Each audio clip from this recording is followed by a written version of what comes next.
2 గంటల మధ్యలో ఫోన్ చేసి పొద్దున్నే మాట్లాడదాం 8 కల్లా రమ్మని చెప్తే నేను డైరెక్ట్ అక్కడికి వెళ్ళిపోయాను ఢిల్లీకి. పోయినాక ఈ రోజు సిఈసి మీటింగ్ ఉంది, నువ్వే పోటీ చేయాలా, ఇప్పుడు నీ పేరు ప్రకటిస్తాం ప్రధానమంత్రి అమిత్ షా మధ్యలో నీ పేరు ప్రకటించాల్సి వస్తుంది, దానికోసం మీరు ఇప్పుడు జాయిన్ గా కండ వేసుకోకపోతే మళ్ళీ రేపు నువ్వు వెనక్కి పోతే పార్టీ పరుగు పోద్ది స్టేట్ వైడ్, అందుకని నువ్వు కండ వేసుకోవాలని చెప్పినాం. అయితే లేదు సార్ నాకు మా వాళ్ళతో మాట్లాడుకొని వస్తా అని చెప్పిన. కానీ అప్పటికే వెంకట్రావు గారు, సీతారామయ్య గారు అందరూ ఆడు ఉండటం, లేదు ఇప్పుడు మళ్ళీ ఈ మీటింగ్ జరగదు, కష్టం అవుతుంది, ఈ మీటింగ్ తర్వాత అయితే మళ్ళీ పేరు వెనక ప్రకటించాల్సి వస్తున్నారు. మీకు తెలుసు సరే బీజేపీ ఇప్పుడు ఉందా లేదా, చాలా మంది భయం ఏంటంటే అన్న ఇప్పుడు బీజేపీ లేదు అన్నారు. మీకు తెలుసు మనం వచ్చిన రోజు టీఆర్ఎస్ పరిస్థితి ఏందో, ఒక్క సర్పంచ్ లేడు మనకి హుజూర్ నగర్ లో.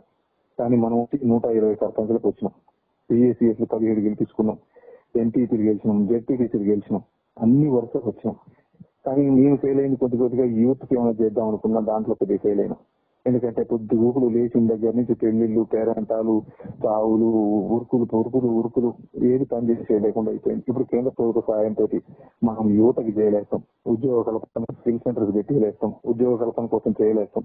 దాంతో పాటు మనం అధికారం కేంద్రంలో ఎట్టి పరిస్థితుల్లో మళ్ళీ మోడీ గారే, మీ అందరికీ తెలుసు ఇలా రామాలయం అయిపోయింది, మోడీ గారి ప్రభావం అయిపోయింది, దేశం మొత్తం మోడీ గారి వైపు తుఫాన్ లాగా వస్తా ఉంది. ఎందుకంటే ఇన్నాళ్ల చరిత్రలో ఎవరు ఇంత క్లీన్ ఇమేజ్ ఉన్న నాయకుడు లేడు, ఒక్క స్కామ్ జరగలే, సొంతంగా కుటుంబాలు లేవు, ఎంతసేపటికి దేశమే కుటుంబంగా భావిస్తా ఉన్నారు. ఈ రోజు చేసిన హైవేలు కానీ ఏదైనా అంటే వాళ్ళ సపోర్ట్ ఉంటే మనకు మంచిది అన్న ఉద్దేశంతో వాళ్ళు కూడా మనల్ని కావాలనుకోవటం చాలా మంది ట్రై చేసిండ్రు. ఈ రోజు బీఆర్ఎస్ లో చాలా మంది వెళ్ళిపోతా ఉన్నారు, రంజిపేట గారు పోటీ చేయట్లేదు, శేఖర్ రెడ్డి గారు పోటీ చేయట్లేదు, ఇట్లా ఎవరైనా భయపడతా ఉన్నారు.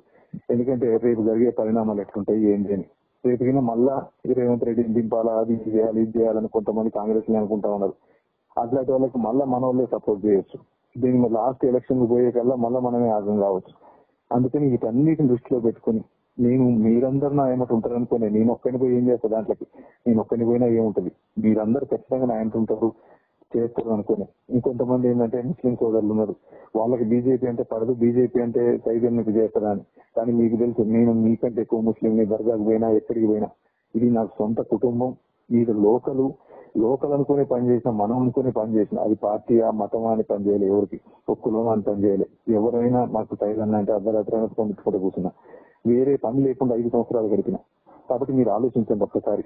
ఇది నేను ఒకవేళ నేను మీకు చెప్పకపోవడం తప్పే, ఆ తప్పు క్షమించండి. కానీ మీరు అర్థం చేసుకుంటారు, మీకు తెలుస్తుంది. కొన్ని పరిణామాలు ఎట్లుంటాయంటే మీకు చెప్తే యాక్ట్ చేయలేరు, చెప్తే ఒక్కొక్కసారి సంవత్సరం నుంచి కలెక్టర్లకు అందరికీ వాళ్ళు చెప్పిన వినాలని నేను చెప్తే రేపు సైలెంట్ మాట్లాడడం ఏంటడా, అట్లా చెప్పలేము. బయటకు వచ్చి డబ్బులు ఎలక్షన్లకు వచ్చి లాస్ట్ నైట్ కల్లా డబ్బులు ఇస్తాం మీరే లేదు మీరే పెట్టుకోండి అంటే నైట్ మళ్ళీ మనకి ఇవ్వకుండా అవతలకి ఇచ్చే మనం పార్టీలో ఎట్లా పని చేయలేస్తాం. అయినా మిమ్మల్ని కూడా పని చేసుకుంటూ వచ్చినాం. కాబట్టి దయచేసి దీన్ని తప్పు అయితే తప్పులు క్షమించండి. మీరు నాకు తెలుసు ఆవేశంగా కొంతమంది పెట్టేది చూస్తూనే ఉన్నా, కొంతమంది పంపిస్తూనే ఉన్నారు. మీ ఆవేశానికి నేను కారణం కావచ్చు, కానీ మీరు మంచి హృదయంతో ఆలోచించండి. ఒక్కసారి ఖైదన చేసిన తప్ప రైతా అని ఆలోచించండి. రేపు పార్టీ పరిస్థితి ఎక్కడుందో ఆలోచించండి. రేపు ఎట్టి పరిస్థితుల్లో బీజేపీ ఎమర్జింగ్ పార్టీ ఎమర్జ్ అవుతుంది రేపు స్టేట్ లో. కొంతమంది అనొచ్చు ఎట్లుంటుందన్నా ఇప్పుడు లేదని. ఇలా మనం అంత ఎత్తున టీడీపీ కనుమరుగైపోయింది, ఇప్పుడు ఏం లేని బీఆర్ఎస్ పైకి వచ్చింది. మళ్ళీ ఇప్పుడు ఒక్కొక్కటి రేపు 10 సీట్లు 10-12 సీట్లు వచ్చే అవకాశం ఉంది కదా బీజేపీకి. ఎక్కడ చూసినా మోడీ గాలి తోలుతా ఉంది.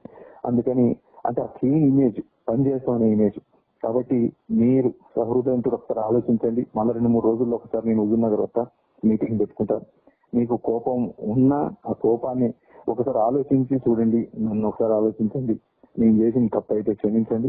మీరు అందరూ కూడా ఎట్టి పరిస్థితుల్లో సపోర్ట్ చేస్తారు. మీలో ఉంటుందనే నేను చేసుకున్నా, కానీ మీరు లేకుండా నేను ఒక్కడిని పోయినా ఆడ విలువ ఉండదు.